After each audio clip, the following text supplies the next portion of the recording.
Passport సేవా కేంద్రాల తరహాలోనే జిల్లాలోని ప్రజలందరికీ అత్యంత వేగవంతమైన, పారదర్శకమైన మరియు సులభతరమైన సేవలు అందించేందుకు ప్రభుత్వం ప్రతి జిల్లా హెడ్ క్వార్టర్స్లో ప్రత్యేకంగా రిజిస్ట్రేషన్ సేవా కేంద్రాలను అందుబాటులోకి తీసుకువస్తుందని పల్నాడు జిల్లా రిజిస్ట్రార్ ఎస్ రామ్ కుమార్ వెల్లడించారు.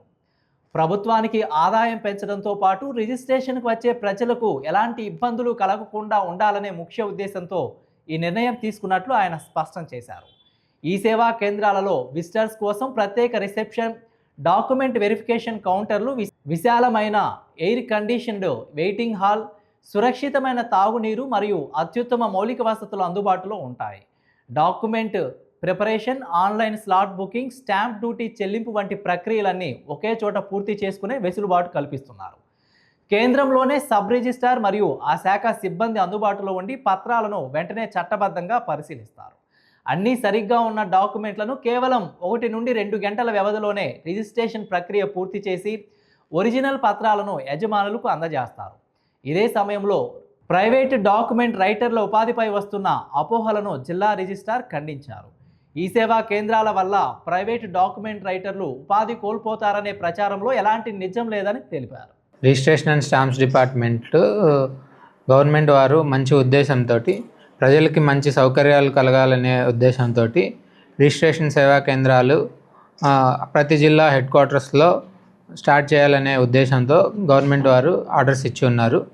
ఆ ఆర్డర్స్ ప్రకారం ఆ ఆర్డర్ యొక్క ముఖ్య ఉద్దేశం ఏమిటంటే, పబ్లిక్కి రిజిస్ట్రేషన్ పబ్లిక్ వాళ్ళు వచ్చినప్పుడు పాస్పోర్ట్ సేవా కేంద్రాల్లో మనం వెళ్తే ఏ విధంగా ఫస్ట్ రిసెప్షను, తర్వాత మనకు కావాల్సిన ఆ డాక్యుమెంట్స్ వెరిఫికేషను, డీటెయిల్స్, అవసరమైన డాక్యుమెంట్స్ వెరిఫికేషన్ చేసుకోవడం, దాని తర్వాత ఒకవేళ ఎక్కువ మంది జనాలు వచ్చి ఉంటే వాళ్ళకి లైన్లో వాళ్ళు కూర్చోవడానికి మంచి సదుపాయాలు విత్ గుడ్ ఎయిర్ కండిషనర్స్, ఎక్కువ వెయిటింగ్ టైం ఉంటే వాళ్ళకి డ్రింకింగ్ వాటరు, అదేవిధంగా టీ, కాఫీ అలాంటి సదుపాయాలతో పాస్పోర్ట్ సేవా కేంద్రాలు ఏ విధంగా నడుస్తున్నాయో అదే లైన్స్లో రిజిస్ట్రేషన్ ఆఫీసులు కూడా స్టార్ట్ చేయాలని, గవర్నమెంట్కి ఇంత రెవెన్యూ తెచ్చే ఈ డిపార్ట్మెంట్ పబ్లిక్కి మరీ చేరువవ్వాలని, పబ్లిక్ మరీ ఇంకా కావాల్సిన అవసరాలు వాళ్ళు వచ్చిన ఆ రిజిస్ట్రేషన్ రోజు ఏ ఇబ్బంది కలగకుండా వాళ్ళకి జరగాలనే ఉద్దేశంతో రిజిస్ట్రేషన్ సేవా కేంద్రాలు తేవాలని తెచ్చున్నారు గవర్నమెంట్.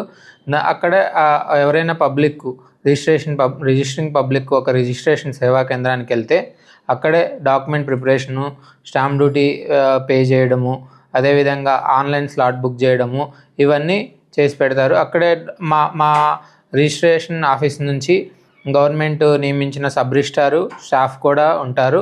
వాళ్ళు ఈ ప్రిపరేషన్ ఆఫ్ ద డాక్యుమెంట్ అయిపోయిన తర్వాత అక్కడ వాళ్ళు దాన్ని వెరిఫై చేసి చట్టపరంగా కరెక్ట్గా ఉంటే రిజిస్ట్రేషన్ చేసి అప్పటికప్పుడు పంపించేస్తారు. ఇది మొత్తం ఒక 1 అవర్ 2 అవర్స్లో రిజిస్టరింగ్ పబ్లిక్కి డాక్యుమెంట్ అందజేసే ఉద్దేశంతో ఇలా చేస్తుంది.